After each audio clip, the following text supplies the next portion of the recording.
Vitrolles en Luberon. Ce village de 197 habitants abrite le château du Grand Pré, une bâtisse abandonnée depuis bien longtemps. Deux passionnés ont décidé de la restaurer. Frédéric Poré et Sylvie Garat les ont rencontrés. Le château du Grand Pré retrouve une nouvelle jeunesse après un sommeil d'un siècle. Il domine toute la vallée de l'Aigle.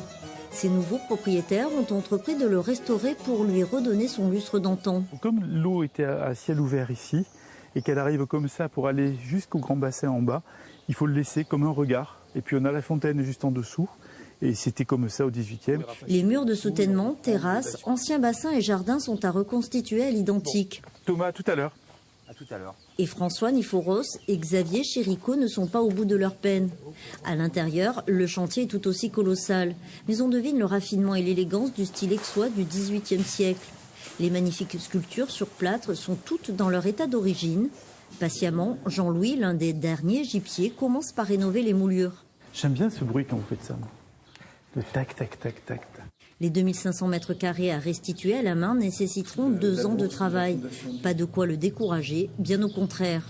C'est ce qu'on retrouve sur Aix-en-Provence, on le trouve ici. Mais avec des pièces vraiment exceptionnelles. Des petits détails il faut vraiment avoir l'œil dessus pour s'en rendre compte, quoi. Il faut passer des heures et des heures pour comprendre les décors et regarder tout ce qui se passe à l'intérieur d'un décor, quoi. Non, c'est génial, hein. Ils étaient très très forts.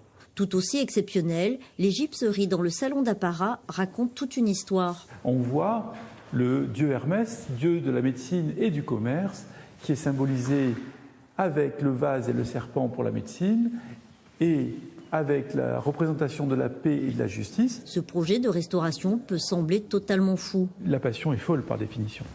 Elle n'est pas raisonnée, donc voilà, on s'embarque. Quand on est passionné, on s'embarque, et moi, le bateau sur lequel je suis monté, c'est celui-là.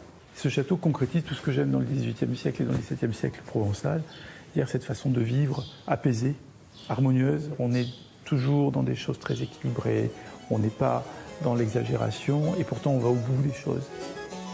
Aller au bout des choses et de la restauration du château du Grand Pré, c'est le projet de toute une vie pour François et Xavier, deux passionnés du XVIIIe siècle et de l'art provençal.